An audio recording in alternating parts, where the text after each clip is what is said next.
Right, former U.S. President Donald Trump is expected to hand himself over to authorities in New York next week ahead of court arraignment. Yesterday, a grand jury voted to indict him over hush money payments to an adult movie star while he was running for the White House in 2016. The indictment remains under seal, and the extent of the charges he will face as it relates to campaign finance violations and others remains unknown. Let's now cross to our U.S. correspondent, Sherwin Bryce-Pease, who's, of course, on the story. Well, good day to you, Sherwin. So after weeks of speculation around a possible criminal indictment, we finally have some degree of clarity, although you still don't know the full extent of the charges that the former president faces. And yet this has become a political firestorm in the United States, Flo, even though the people that are commenting actually don't know what the Manhattan District Attorney Alvin Bragg and this grand jury that voted yesterday to indict the former president has decided. We know that it relates to hush money payments that could relate to campaign finance violations as it relates to when the former president was running for office in 2016. His former fixer, Attorney Michael Cohen, has been working very closely with the district attorney's office here in Manhattan, and he basically claims that he made these payments to the two women, Stormy Daniels and Karen McDougal, in 2016 in return for their silence so that it wouldn't hurt the former president's ascent to the White House, if you will. So we don't know the extent of the charges. CNN is reporting and various other U.S. media are reporting that he faces more than 30 charges. So the details will only be revealed once Trump is arrested, once he is arraigned in New York next Tuesday, and only then will that court process then open what is for now a sealed process that has been submitted from the DA's office to the Manhattan State Supreme Court. So we'll only get to the actual details of what the former president is facing when that indictment is opened in that court proceeding next week. I mean, sure, it's a case that is expected to divide the nation, particularly given how quickly many Republicans have indeed come out in support of the former president and against this indictment. Is there perhaps even concern that this may make him look like, some sort of a martyr? I mean, given how, they reacted on January 6th in 2021, is it possible that, they would feel, I want to use the word provoked, Republicans feel provoked by all of this? Well, there are a number of things at play here. On the one hand, you have a criminal indictment based on facts, truth, and the law, right? And that process will play itself out in Manhattan Supreme Court, in the state Supreme Court, as and when that moment arrives. Then you have the political machinations around this. This is a former president of the United States. This is the first time any former president in United States history has been criminally indicted. And this is a former president that is, as you well know, Flo, rerunning for the White House in 2024. In fact, he prefaced the likelihood of these charges by actually announcing his campaign for the presidency almost 2 years before that election, of course, announcing in November 2022. So there are political considerations here, given that we are in an election campaign already. The president is certainly making a big deal of that, calling this a political persecution and election interference that we've never seen the likes of in this country. And you're seeing that from some of the rhetoric you're hearing from his Republican supporters. Kevin McCarthy, of course, is the Speaker of the House of Representatives. He says the indictment weaponized the sacred system of justice. He accuses Alvin Bragg, the district attorney in Manhattan, of irreparably damaging our country. Republican Senator Rick Scott, the senator of Florida, where, of course, the former president resides, he says this is a political vendetta against President Trump. Mike Pence, the former vice president that served in the Trump White House, called the indictment an outrage. But then, of course, you have the other side. You have people like former Speaker of the House Nancy Pelosi saying that no one is above the law and everyone has the right to a trial to prove their innocence. Hopefully, the former president will peacefully respect the system. Of course, she was presiding over the House of Representatives when Trump's supporters stormed the Capitol on January 6, 2021. And then you heard from Majority Leader Chuck Schumer, the Democrat that leads the Senate. He says Donald Trump is subject to the same laws as every American. He will be able to avail himself of the legal system and the jury, not politics, to determine his fate according to the facts and the law. And of course, a short time ago, we heard from the incumbent President Biden. He was asked by reporters for reaction to this indictment. Of course, from the White House for now, Flo, no comment. And how is this then, this process expected to play out, around the court precinct in Lower Manhattan next week? I know this isn't funny, but, people had released these images of Trump being dragged, to court, being dragged by police and, security forces. But realistically, how is this then, meant to actually be playing out?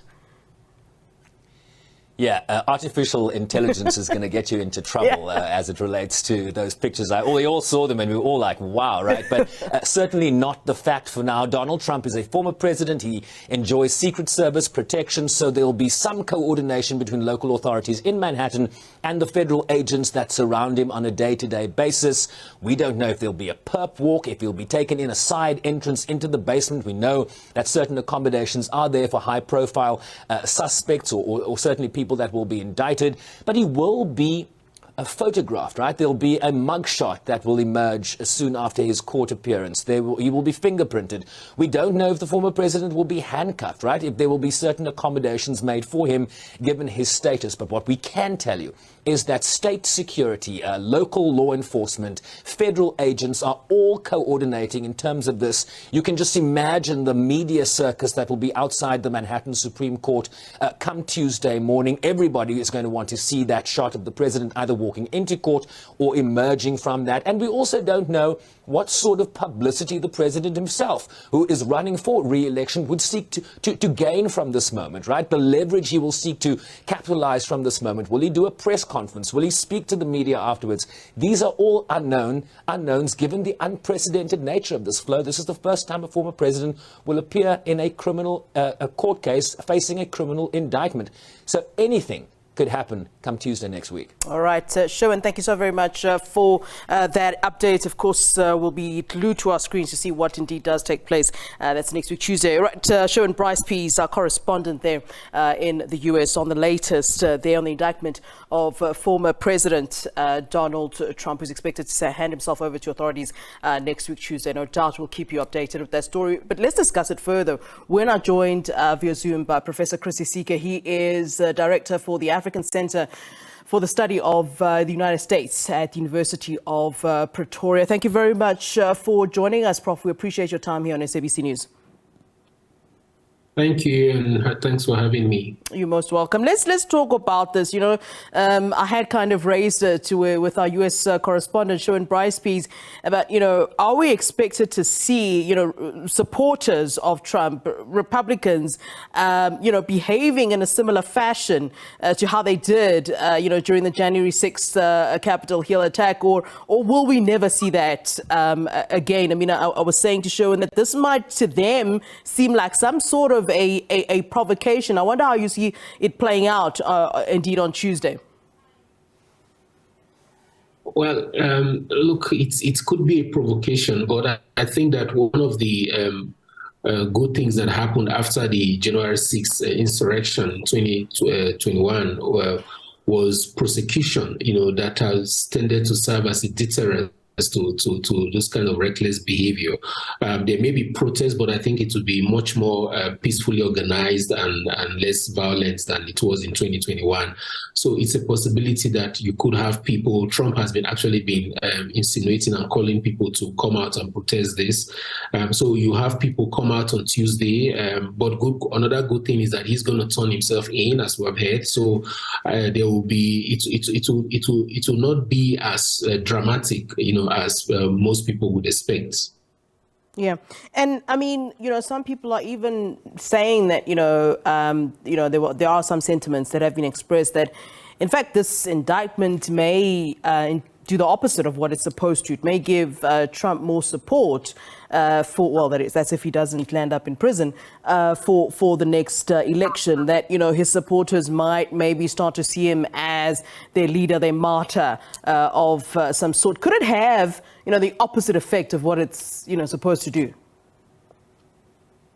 Well, in the first place, it's not supposed to do anything other than just charge someone who has broken the law, and if found guilty, be punished for it like every American. There cannot be two types of justice system for Americans. It's the same for everyone. That's how it should be in practice, although in theory it may be slightly different. Look, the idea that if someone, in this case, it's the first time in the history of America that a former president is actually being indicted and charged for criminal offenses. If that happens, I don't see how it's going to. Of course, you will have people who will respond and react and say, "Look, we will see him as a martyr," like you said.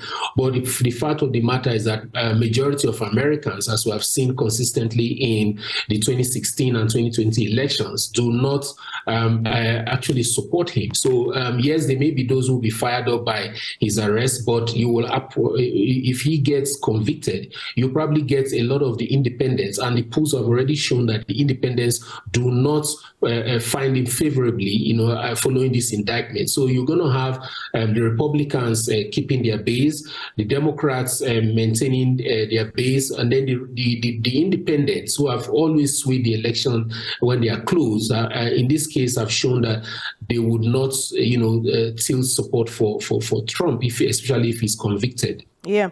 And what does this indictment actually mean for the rule of law in the U.S.? I'm posing to you a question that was actually posed to the current president, Biden, in which he said no comment. And, I think he could have had something to say about it. But what does it mean for the rule of law in the U.S.? But also, one can't help but to think about, what happened here in South Africa. We saw a former president being arrested. And so does it mean that, those sort of some people that we thought might not be touchable when it comes to being taken to jail can indeed be taken to jail, whether you might have been in the highest office at some point? What does this all then say? Well, look, for America, it simply means that, the rule of law wins. Everyone is equal, before the law, and that there is no two justice system for anyone. And, the United States as a country that is supposed to be a beacon of hope in terms of, democracy, at the vanguard of democracy and human rights, rule of law globally, is currently facing a crunch time, a test time, if you like. And so if a successful indictment and eventual prosecution of a former president would speak volumes. Of course, it dents America's image before the world, because it's not one of those countries that have had these kinds of challenges around their top leadership, and so that is now smashed by this, especially if Trump is found guilty. Pivoting back to your question on the implications for South Africa, for example, and Africa generally, the fact of the matter is that whatever happens in the United States has some bearing on what happens in the global South, like we have in Africa. The January 6th, we saw how the January 6th insurrection gave people the audacity to also question the electoral victory of Lula in Brazil in October, right? So these are the kind of consequences to see where people begin to think, well, if the so-called almighty America can have these kinds of problems, who are we to say our elections should not be flawed? Who are we to say that you can't have a sitting president refusing to leave office? So those are some of the bad examples. But if you also flip it the other way, there are things that I think that in this instance, South Africa, for example, can teach the United States in terms of the fact that we were able to actually send the former president to prison, even if for a few months, and that Africa is not a banana republic, and that there are rules and regulations, and that if anything, we expect them to do the same for their own president when he's if he's criminally liable. All right. Thank you very much for speaking to us and weighing in on the issue. Professor Christie, the Director for African Center for the Study of the United States at the University of Pretoria, as we continue to get reaction on the indictment of former U.S. President Donald Trump.